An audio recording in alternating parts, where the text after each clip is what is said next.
Moisés era este hebreo que todos conocen, que ¿cómo es que comienza su historia? ¿Quién se acuerda cómo comienza la historia de Moisés? Comienza desde el principio huyendo, ¿verdad?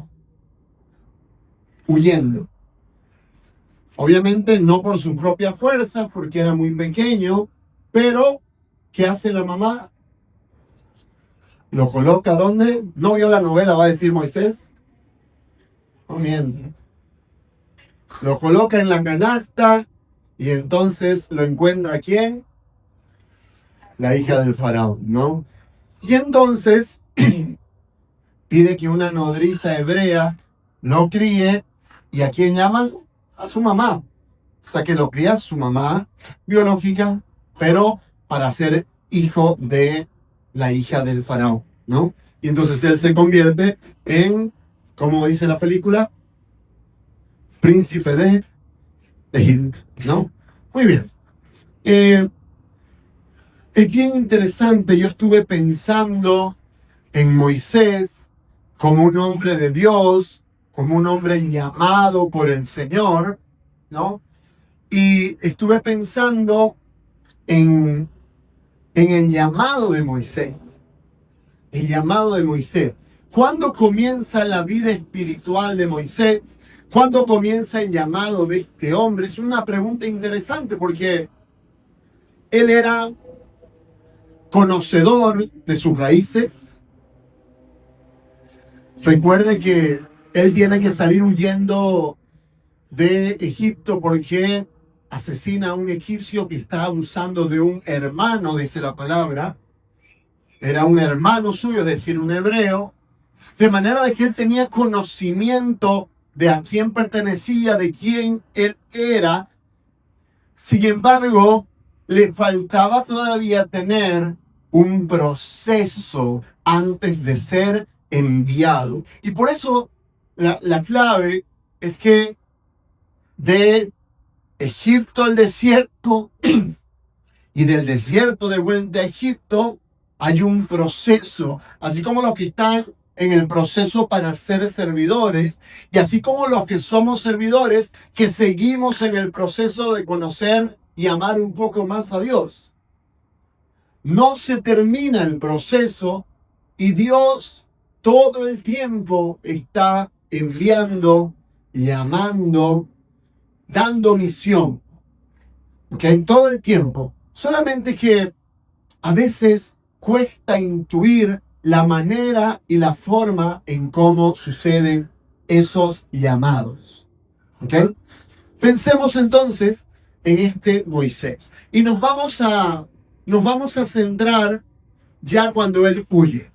Él huye, se va a Madián, toma por esposa a Séfora, ¿verdad? Y empieza a vivir una vida común y corriente. De haber crecido en el palacio de Egipto, va a vivir una vida normal, común y corriente. Esto es muy importante, ¿sabes por qué? Porque cuando nosotros también vemos a nuestro Señor Jesucristo, entre los evangelios de la infancia, que son más, sobre todo más teológicos que realmente, ¿cómo se dice? Históricos, ¿no? Que no significa que no lo sean, pero que son más, ya dejémoslo, más fracasamos en el intento. O si se puede, bueno, no importa. Y entonces, ¿qué pasa con Jesús entre que es pequeño y luego aparece bautizándose en el Jordán? ¿Qué pasa? Bueno, dependiendo qué evangelio veamos, hay un evangelio que nos habla de cuando Jesús tenía ¿cuántos años? 12. Nos ponen ahí, adolescente, con grano seguramente, ¿no? Respondón. Y 12 años. Pero luego, ¿dónde aparece el Señor en todos los demás evangelios? Por ejemplo, uno mira el evangelio de Marcos y directamente aparece en el bautismo de Juan. No hay evangelio de la infancia en Marcos, ¿no? El cristiano que conoció a Jesús a través del evangelio de Marcos, porque sabe que en aquellas épocas a lo mucho y uno conocía uno de los evangelios, ¿no? Pues nunca supo ni leyó de la infancia de Jesús, ¿no? Pero, ¿qué quiero decir? También se habla del Señor como ese periodo largo de el secreto de Jesús, que dice el Evangelio de Lucas, que iba creciendo en edad, sabiduría y gracia ante Dios y ante los hombres, ¿no? Iba creciendo normalmente, muchos años. No tenemos idea. Pues bueno, del desierto de Moisés tampoco. De pronto pasaron 40 años, dice la palabra. Pasaron 40 años y Moisés era pastor de ovejas y entonces viene este suceso bien al inicio, capítulo 3 del libro del Éxodo, de manera que su infancia, su crecimiento en Egipto y los 40 años en el desierto ocupan 2 capítulos del Éxodo. A partir del capítulo 3 está, ¿qué cosa? La zarza ardiente y el encuentro cara a cara entre Moisés y Dios, y luego nos narra toda la historia de liberación que tuvo el pueblo de Israel a través de Moisés, ¿no? A través de Moisés. Entonces, él está en el desierto. Obviamente ha salido huyendo, temeroso, ¿no? Está en el desierto, está temeroso por lo que pasó y se fue. Y en el desierto hizo su vida como cualquier otro madianita, por así decir. 40 años, imagínense. O sea, sabe que la Biblia dice un largo periodo de tiempo. Muchos años. Muchos años. Viene la zarza ardiente y hay un encuentro de Dios con él cara a cara. Cara a cara. De esos encuentros misteriosos. Misteriosos. Levante la mano quien ha tenido un encuentro con Dios cara a cara. ¿Quién cree que ha tenido un encuentro con Dios cara a cara? Ah, ok. Unos cuantitos. Claro, ¿sabe por qué? Probablemente algunos dudan. Porque cuando uno lee los encuentros de Dios en la Biblia, uno dice, ah, esto es un encuentro con Dios, no la burrera que yo pasé. Y tenga cuidado con eso, amado hermano. Tenga cuidado con pensar, una vez más, 40 años en lo escondido. Jesús, 30 años en lo escondido.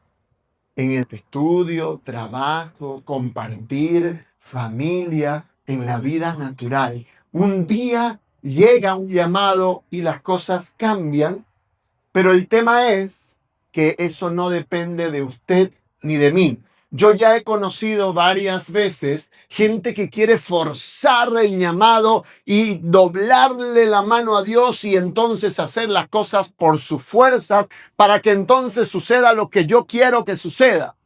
Típico de Moisés, que entonces él sintió la opresión de un hermano y fue por mano propia a liberarlo. Lo mató al otro, ¿verdad?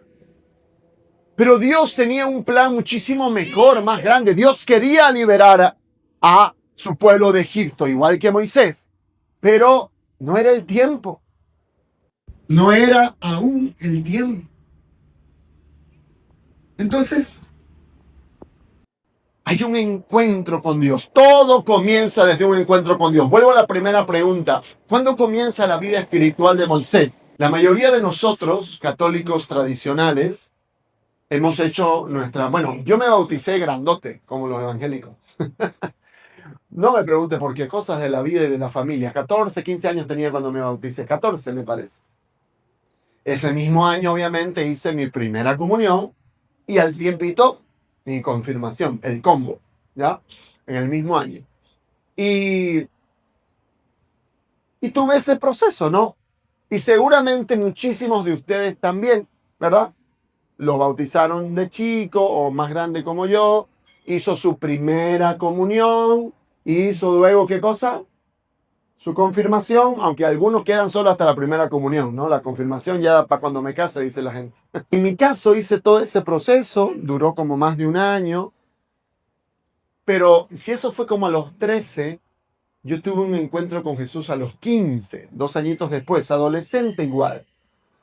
Cuando yo tengo ese encuentro con el Señor, de pronto lo que a mí me enseñaban en la comunión y en la confirmación empezó a tener un sentido diferente. ¿Cuándo comienza la vida espiritual, amado hermano? Siempre desde un encuentro personal y voluntario, cuando yo le digo al Señor, sí, te conozco. Ahora, como dice Job, no te conozco de oídas, mis ojos te han visto. He podido saber que eres real, que existes, y hay ese encuentro precioso. A partir de ese encuentro precioso, amado hermano, uno empieza a leer su propia historia desde otro lugar. O por lo menos debería ser así, ¿no? A partir de lo que yo escucho de Dios en ese encuentro, empiezo a ver mi propia historia y mi propio pasado. Y lo que sucede normalmente es que cobra un sentido nuevo. Y es un proceso que tenemos que hacer todos. Uno se encuentra con el Señor, levánteme la mano quien ha tenido un momento de encuentro con Dios siendo adolescente, como yo, levante la mano. Adulto soltero, levánteme la mano. Ya en casado, levánteme la mano. Muy bien. No importa si fue más temprano o despuesito, todos empezamos, y si no hemos empezado hay que empezar, a repasar nuestra historia a partir de lo que vivimos en ese encuentro con Dios. Yo recuerdo muy bien, en un momento de oración, siendo jovencito, habría pasado seguramente unos 15 años por ahí, no, perdón, o sea, había pasado como un año, si fue a los 15, como un año había pasado, y Dios, yo siento un momento de esas cosas, porque acuérdense, uno tiene un encuentro espiritual con el Señor, pero luego va teniendo momentos en los que uno va escuchando o intuyendo qué cosas Dios te va diciendo, ¿no? Entonces yo siento como que Dios me habla al corazón y me dice, por si acaso, desde que eras chiquitito yo te cuidaba. Y yo empiezo a recordarme a mí mismo siendo pequeñito. Y empiezo a llorar, porque obviamente uno no se da cuenta, ¿no? En esas edades menos. Pero que yo no me dé cuenta de que Dios me estaba cuidando no significa que Él no lo estaba haciendo, ¿verdad? Que yo no haya tenido la conciencia de que Él me protegía no significa que no me protegía. Cuando uno empieza a encontrarse con Dios, y digo empieza a encontrarse porque a veces no es así en un día exacto, sino es una temporada y un proceso en el que uno va abriendo poco a poco su corazón a Dios, empieza a entablar este pensamiento de cuántas cosas Dios me ha estado cuidando, cuántas cosas ha prevenido en mi vida, cuántas cosas Él ha hecho por mí, incluso sin que yo me dé cuenta. A mí me encanta el pasaje de los discípulos de Maús, que no se sabe cuándo Jesús empieza a caminar con ellos. La palabra de Dios dice que Él estaba caminando con ellos y que ellos iban discutiendo. ¿Cuánto tiempo irían discutiendo mientras el Señor caminaba con ellos? No se sabe. Probablemente pasó un largo tiempo. Típico para los que son casados. Cuando uno conoce a Dios y ya estaba casado, al tener ese encuentro personal con Dios, uno vuelve a pensar, o sea que cuando yo andaba a pleitos con mi mujer, estaba el Señor ahí. O sea que cuando yo le echaba los tragos y llegaba tomado a la casa feliz y me recibían mal, estaba el Señor ahí. Dice San Pablo, en esto sabemos que Dios nos ama porque Él nos amó antes. antes que lo conociéramos, antes que nos convirtiéramos. En eso sabemos que Él de verdad nos ama, porque no nos ama porque nos convertimos, porque no nos ama porque decidimos empezar a seguirlo y a servirlo. Nos amaba desde antes. Yo estoy seguro que Moisés ha tenido que, luego de tener ese encuentro personal con Dios, ha tenido que pensar, ok, ahora empieza a tener sentido cómo es mi historia, una historia particular. Cómo mi historia puede terminar siendo una cosa maravillosa. ¿Cuánta gente camina por la vida sintiendo que vive una historia triste tras otra y tras otra y tras otra? No le encuentra sentido, no tiene lógica, ¿no? Y un encuentro genuino con Dios empieza a ser que esos rompecabezas que no son nada empiecen a unirse para que se forme una figura que tiene sentido, que tiene propósito. Ya entiendo por qué me tocó nacer en esa temporada en la que mataban bebés. Y entiendo por qué Dios permitió que mi mamá me cuidara, me lanzara por un río y no me cayera de la canasta.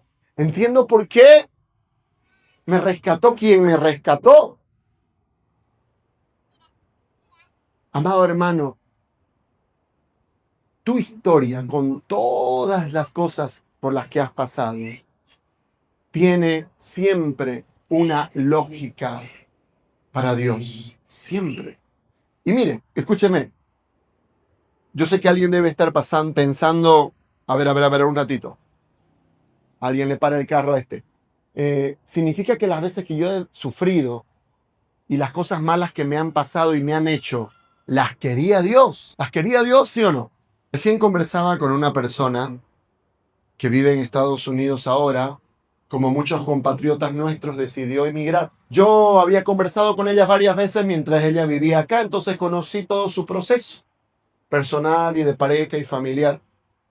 Y la acompañé cuando ya estaban preparando para irse, y recientemente ya hemos vuelto a hablar, ella viviendo allá ya un par de años. Y no hace mucho conversábamos y hablábamos de su historia y conversábamos sobre ciertas situaciones, y yo le preguntaba, ¿te das cuenta que a ese papá que a veces te costaba perdonar, también hay cosas que agradecerle? Sí, me dice. Es más, me dice, a partir de lo que hemos ido haciendo y conversando, hoy, donde estoy hoy y lo que me ha pasado en la vida en este último tiempo de mi vida, me hace pensar que si tendría que haber pasado todo lo que pasé para que me lleve donde estoy hoy, creería que lo volvería a pasar. Creería que valdría la pena. Porque, amado hermano, lo que usted es no está forjado solamente con las cosas lindas y bonitas que le pasaron. Lo que usted es también está forjado a partir del dolor, del sufrimiento, de la incomprensión, del sentimiento de abandono, del abuso, de la tristeza. Eso también ha sido parte del proceso y también ha sido parte del camino. Pero cuando uno no ha encontrado a Dios, le cuesta entender y saber que no, Dios no quería que yo sufriera, por supuesto que no, si Él es mi Padre. Y no quería que me tocara justo ese papá, esa mamá, esa familia, esa situación que me generó dolor. Pero Dios estaba también ahí. Y como Él también estaba ahí, y yo solamente lo logro entender cuando he conocido la profundidad de su amor, volver a los lugares de vulnerabilidad en los que yo he vivido empieza a sentirse de una manera distinta y de una manera mucho más segura. Porque era imposible que Moisés haya sido Moisés sin que le haya tocado levantarse de todas las veces que se tuvo que levantar. Es un misterio. ¿Por qué nos pasan ciertas cosas? ¿Por qué a unos sí y a otros no? Uno pudiese pensar que Dios protege a unos más que a otros, y no es verdad. Evidentemente es un misterio, es decir, que hay cosas que nos cuestan entender, pero sí podemos decir algo. Todo lo que yo he vivido trabaja para la gloria de Dios.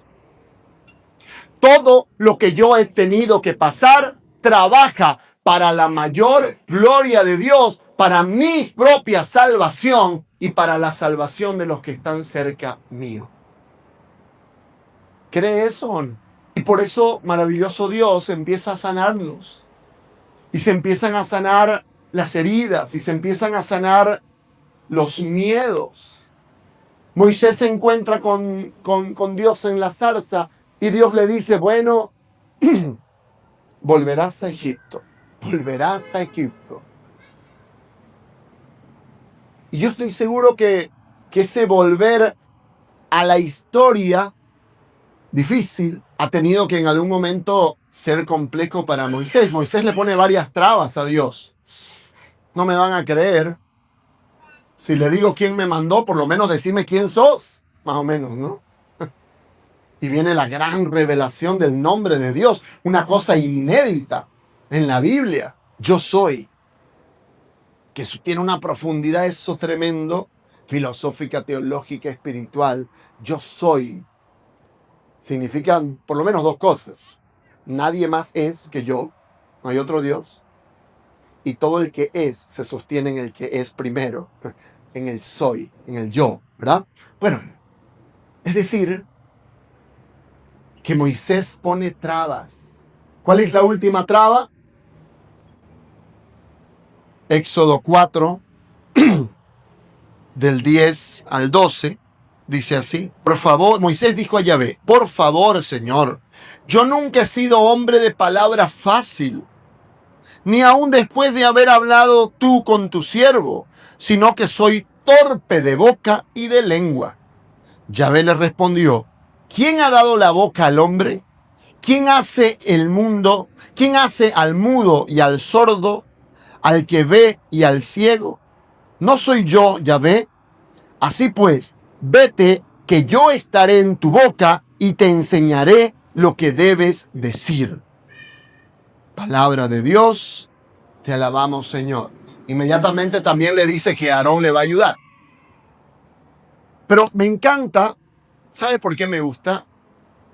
Porque en ese pequeño pasaje se le acaban las excusas a Moisés. Esa es la última. Ya le dijo unas cuantas. Esta ya es para acabarla, digamos, ¿no? No me van a creer, me van a preguntar quién sos. Faraón no va a querer, yo lo conozco a Faraón. ¿Qué va a querer dejarlos ir? La última es esta, ¿no? Y me gusta porque hay todo un diálogo, toda una conversación. ¿Por qué? Porque Dios sabe quién es Moisés, sabe cómo tratar con él. Porque lo ama, es su Dios. Ya desde la revelación de Jesucristo podríamos decir, es su Padre. Lo conoce, sabe. Y empieza a tener una conversación. Como cuando los papás tenemos una conversación con nuestros niños que nos dicen, mamá, no quiero salir en el baile. No, ya no quiero, por favor. Pero mi amor, ¿por qué? Mira, ¿acaso no ensayaste? Sí, ensayé, pero me voy a equivocar. Ah, ¿tenés miedo a equivocarte? Sí. Y que se rían de vos. Sí. Ok. Pues bueno, ¿ensayó? Sí. Si usted ensayó, lo va a hacer bien. ¿Y sabe qué? Si se equivoca, no importa. No importa. ¿Sabe por qué? Porque yo voy a estar orgulloso si usted se anima a hacerlo. Dios sabe cómo trabajar con nosotros. Conoce nuestras historias. Sabe cómo hablarnos. Y entonces uno se pregunta, a ver, si Dios sabe cómo hablarme y cómo trabajar conmigo, ¿por qué hay gente que siempre le sigue poniendo excusas a Dios? No sé, no puedo, es muy difícil, me voy a cansar, quiero evitar la fatiga, decía el cartero del Chavo, ¿no? ¿Cómo se llamaba? Jaimito el cartero. ¿Por qué? Fíjense que es muy importante esto, ¿no? Yo no quiero creer, escuche esto, que cuando Dios llama a alguien a servirlo, lo llama porque estaba la silla fría y quería calentarla la silla, ¿no? Me rehúso a creer que Dios, entre muchas personas, piensen ustedes que a Betania vienen cientos o miles años, en muchos años, y que de toda esa cantidad haya elegido y usted haya dicho que sí, las dos cosas, para estar acá, y que usted se sienta un servidor que Dios como que no lo desafía a nada. Me rehúso a creer en eso. Y me pongo a pensar cómo es posible que todavía hayan personas que sigan poniéndole excusas a Dios. Mire, cuando Dios nos llama siempre para desafiarnos. Para la persona y media que está anotando algo en esta prédica, anote esto. Dios, cuando te llama a servir, siempre te desafía. Siempre. Si usted no se ha sentido desafiado por Dios en algo, es porque sus motivaciones para servirlo todavía no son las correctas. Todavía servís al Señor porque vienen tus amigos. Todavía servís al Señor porque te acostumbraste. Todavía servís al Señor porque, bueno, no tengo nada que hacer. O cualquier otra razón. Recientemente predicaba, no hace mucho, hace unas semanas, a los servidores, equipo de trabajo discipulado, solteros, el sábado en Casa Betania, y hablábamos de servir desde los carismas, y en la parte de servir yo les decía eso, ¿no? Cuando uno se dice a quién sirve, tiene que saber bien a quién sirve, sobre todo porque tiene que saber que si uno sirve a Dios, uno tiene que estar conectado con lo que Dios quiere. Y Dios quiere la conversión y la salvación de todos. Y si yo no estoy haciendo nada para la conversión y la salvación de todos, comenzando por los que están más cerca de mí, tengo que revisar a quién sirvo y por qué sirvo y para qué sirvo. Como servidor, o como llamado, o como este camino que Dios me ha permitido tener. Dios siempre nos desafía. Entonces Moisés, en una vida tranquila, en una vida cómoda, tiene ahora el desafío de ir a liberar a Israel, nada más y nada menos que el mayor imperio que había en esa temporada. Pero usted revise a María, nuestra madre, ya con sus planes de boda, y entra el Señor y la desafía. José, lo mismo. ¿Quién más le dijo al Señor que yo soy un muchacho, yo no sé qué voy a hacer? ¿Quién? ¿Qué profeta? Jeremías. Nehemías, Esdras, reconstruir las murallas, reconstruir la ciudad destruida. Cada personaje que usted conoce en la Biblia casi siempre pasa por ese camino en el que de donde estaba y lo que estaba haciendo recibe un desafío al que se siente insuficiente, incapaz y que no va a poder llegar y que tiene que romperse para reinventarse, o Dios te reinventa como la visión que Dios le mostró a Jeremías y le dije: baja al sótano y mira al alfarero, ¿qué está haciendo? Agarra el barro, lo deshace y comienza de nuevo. Así voy a hacer yo. Eso mismo, amado hermano. Nos encuentra el Señor en la vida porque quiere moldearnos, y ese moldear duele. Ese moldear puede ser incómodo. Ese moldear puede ser a veces difícil, y yo sentir, ¿cómo yo voy a poder con esto? Porque claro, les decía yo, es un misterio porque a algunos les pasan cosas peores que a otros. Pero curiosamente después uno conoce al Señor y empieza a servirlo y lo ama y vive feliz, y resulta que igual te siguen pasando cosas malas. O igual te siguen pasando desafíos en la vida. La enfermedad igual llega. Los problemas nos visitan. Las situaciones difíciles tocan nuestra puerta. Y uno quisiera decirle: no hay nadie, pero no se puede. Se entran nomás. Nos siguen pasando todo el tiempo. Pero amado hermano, usted y yo, si hemos tenido un encuentro con el Dios verdadero, amado hermano, en medio de los grandes desafíos, uno aprende a decir: yo no puedo, pero vos sí podés, Señor. Para mí esto es demasiado, Señor, pero yo sé que si esto me está pasando ahora que te conozco, es porque hay un propósito, es porque hay un sentido y yo sé que no me vas a defraudar. No va a pasar quizás lo que yo estoy pidiendo, no va a pasar quizás lo que yo espero. Pero yo sé que si vos has estado hasta acá, vas a seguir estando. Y si vos estás conmigo, dice el Salmo, a nada temeré, porque tu vara y tu callado me inspiran confianza. Y esa es una convicción que más que simplemente repetir palabras bonitas, es una idea que uno atesora en el corazón y la vive todos los días, sobre todo cuanto más aprieta la situación y cuanto más grande es el desafío. Betania ahora está siendo desafiada por el Señor y el Señor ha pedido un centro de evangelización. Y no hace mucho nos presentaron el proyecto completo de todo lo que podría significar tener todo el centro completo. Y son millones de dólares. Por supuesto, eso es por etapas, ¿no? La primera etapa son 100 ladrillos. La barda. Y entonces, uno mira esas cosas y se mira a sí mismo.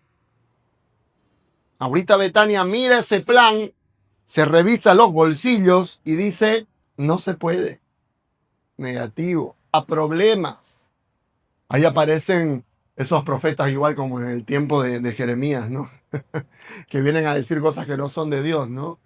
¿Sabe qué, hermano? Estamos como ese que dice la parábola, que empezó a construir y no tiene con qué, hermano. ¿Sabe qué? Dejemos de construir. Desde que yo entré a la comunidad hace más de 20 años y mi esposa un poco atrás todavía, la comunidad Betania siempre ha tenido el sueño de tener una casa de retiro.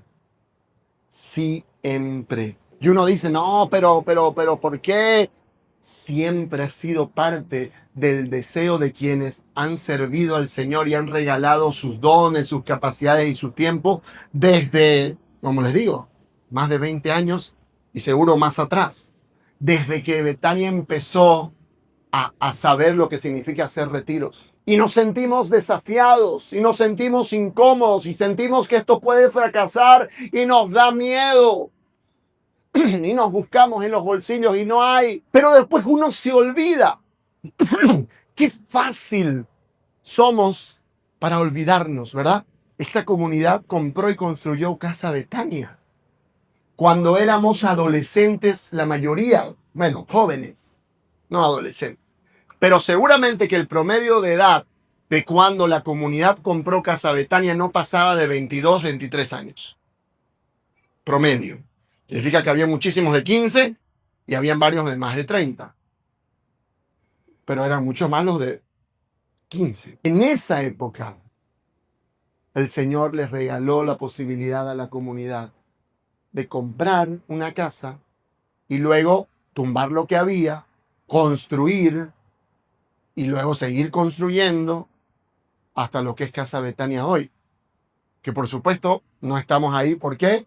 Que no entramos. Y amado hermano, hoy Dios me ha enviado a recordarnos a todos que si Él nos desafía, si es Él el que nos desafía, a nosotros solo nos toca obedecer. ¿Cómo van a pasar las cosas? Ni idea. Pero ningún temor puede apoderarse de nuestro corazón. Ninguna sensación de pequeñez. Dios le dice, no digas que eres un muchacho. Irás donde te mande. ¿Quién pone la palabra en la boca? ¿Quién ha creado la boca? ¿Quién crea al mudo y quién crea al que sabe hablar? Y al cielo, Dios le dice a Moisés, irás y yo supliré tus necesidades. Yo supliré tus necesidades. Hoy quiero compartirle una confidencia, como estamos aquí entre hermanos. Creo que ni mi esposa lo sabe, creo que lo sabe. Casi todos los días, tras que puedo, tras que tengo un ratito a solas con Nachito, mi niño con síndrome de Down, le pongo la mano en la cabeza y él se desespera, me quiere golpear. Y le pongo la mano en la cabeza y le digo a Dios, Señor, suple todo lo que yo no puedo darle para que él alcance todo su potencial. Casi todos los días es mi oración por él. Porque ya nos ha tocado conocer con mi esposa niños que reciben una cantidad de terapias tremenda todos los días, diarias, y nosotros no estamos en esa condición de hacerlo así, y que reciben un montón de otros auxilios extras. Yo en algún momento, primero por un lado, porque creo que él también merece ser niño, pero por otro lado, hay algo que ha golpeado mi corazón en varios momentos de mi vida, y en este momento también lo vuelve a golpear, que es, ok, todos los recursos yo no los tengo, pero yo, desde mis 15 años, conozco el que suple todas las necesidades. Conozco aquel que sabe llenarlo todo, que cambia las historias, que transforma las vidas, que llena los corazones. Mis ojos han visto maravillas, milagros, sanaciones, conversiones. Y por eso oro. Porque si usted, amado hermano, va a orar para tener miedo o para dudar, no ore. ¿Para qué va a orar? Pero si usted ha recibido y se ha encontrado con Dios, si usted le toca cerrar los ojos y decir, Señor, esto yo te lo pido con fe, no dude. Porque el Dios que nosotros conocemos y el Dios que te ha buscado y te ha llamado y te ha traído aquí a esta comunidad es un Dios que no conoce el límite. Por supuesto que estamos atenidos a su santa voluntad. Es lo que Él quiera, no lo que quiera yo. Pero nada tiene que dejar de suceder en mi vida y en la tuya solamente porque pensamos que Dios quizás no lo podrá hacer, que Dios quizás le va a ser difícil, que Dios quizás no va a querer. Que Dios supla todas nuestras necesidades, amado hermano, porque lo puede hacer. No se asuste cuando Dios lo desafíe. No se asuste cuando las cosas no sean como las esperabas. O cuando recordes que te pasaron cosas que quisiste que no hayan pasado. Ya sea hacia el dolor del pasado o hacia la incertidumbre del futuro, el Dios que siempre ha estado seguirá estando. Y el que te rescató ayer te rescatará hoy. Y aquel que estaba con vos, aunque vos ni lo sabías, sigue con vos y seguirá con vos. Y si Dios está con nosotros, amado hermano, ¿quién podrá contra nosotros?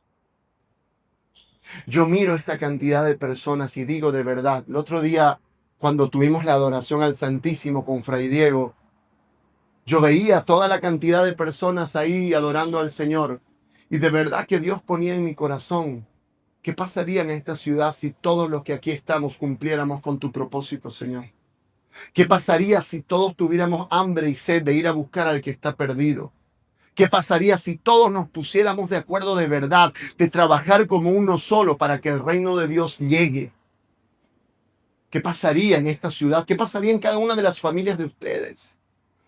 ¿Qué pasaría si cada uno se tomara en serio el llamado que Dios le ha hecho y caminara en fe? De verdad creo que veríamos maravillas, más de las que hemos visto todavía, mucho más. No tenga miedo si Dios desafía tu vida o si Dios nos está desafiando ahora como hermanos de comunidad. Porque el que siembra el llamado provee para cumplir. Y el que es fiel en comenzar, será fiel también en terminar. Póngase de pie, vamos a orar.